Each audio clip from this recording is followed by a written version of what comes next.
Sana HUBS laman nito. Mamaya na-scam pala tayo. Hello guys!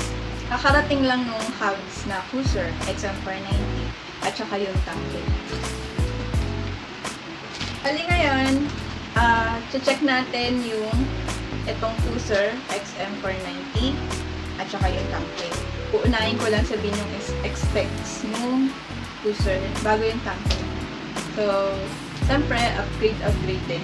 Although, matagal na nilabas tong HUBS na to. Pero dahil tight budget tayo, ako, kaya ito muna. Siguro okay na to. Maingay na rin naman siya. So, paparinig ko rin pala yung clicks niya mamaya. Pero hindi pa yun yung soundcheck. Kasi yung soundcheck, nakakabit na sa bike. Eh, hindi ko pa siya makakabit sa bike. So, yung item muna. Unbox na tayo. Last week ko pa ito in-order. Pero kakarating na yan.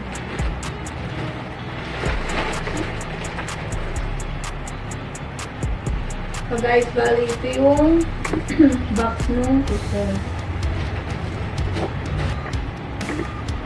So yan, unbox natin.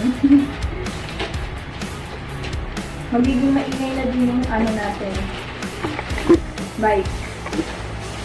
Magiging skandalosang bike na yung bike ko. Yan. Mamaya, sabihin ko yung specs na nakalagay dito.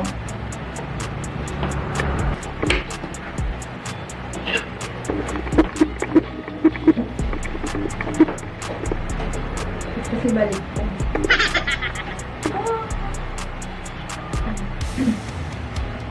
Meron siyang warranty card. Ito yung nasa loob niya. Siyempre, yung HUBS.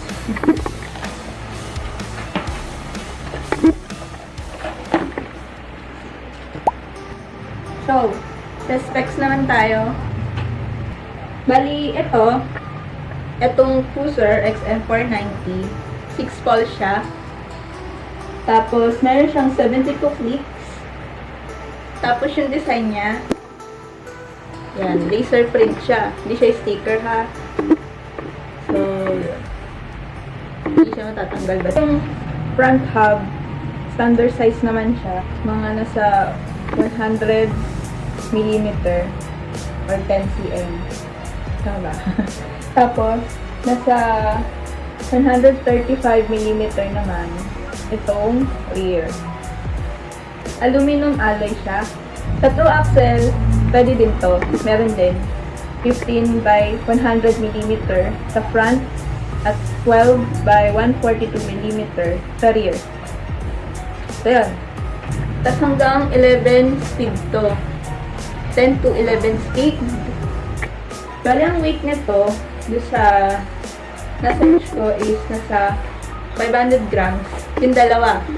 Dalawa na yun. Cassette type din tong gamit ko, okay? Excited na ako kabit to.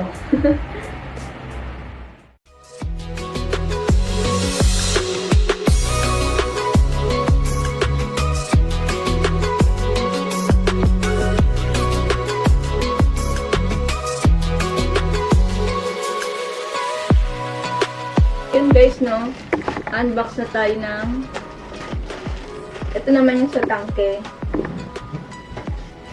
Unbox natin. Unwrap.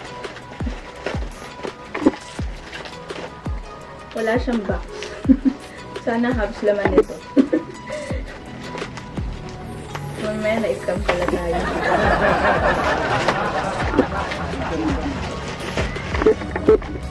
Bakit walang box?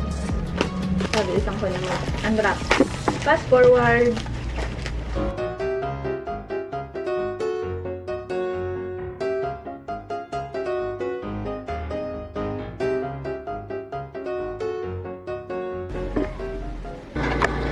So, ayan guys, na unwrap. Kasi walang box. H491. Bale ito guys, 32 holes siya, 6 pawls, 72 clicks. Pwede siya sa quick release or through axle. Aluminum alloy siya na merong halong steel alloy. Hindi ko lang alam sang parte dito. As number of holes, nung binili ko, 32 holes. Yung spokes na gagamitin nyo is curved spoke.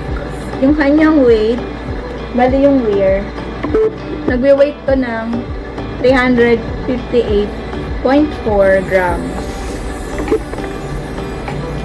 Yan. Yung front, 180.8 grams. So, ngayon naman guys, compare natin yung tunog ng Koozer XM490 tsaka yung HUBS na Tanke TH 491. Para marinig nyo lang pinagkaiba.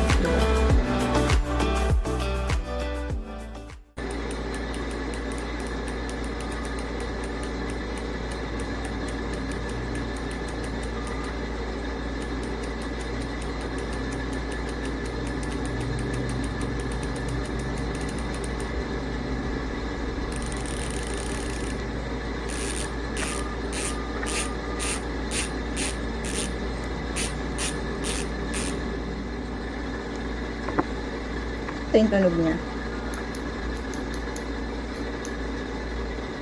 Focus muna natin. Yan.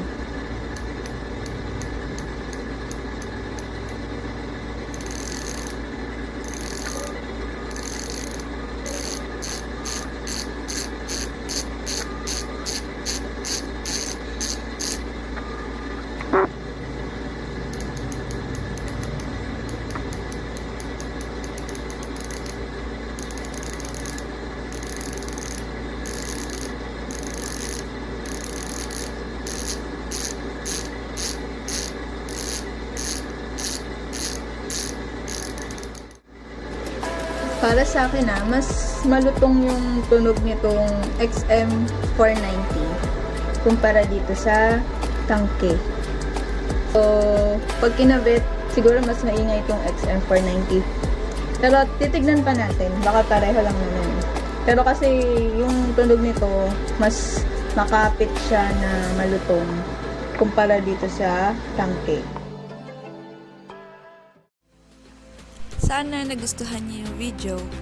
Susunod ito-try natin yung sound check ng low at high speed pedaling. Kaya don't forget to click the subscribe and like button para updated kayo sa mga post ko. Thank you and God bless.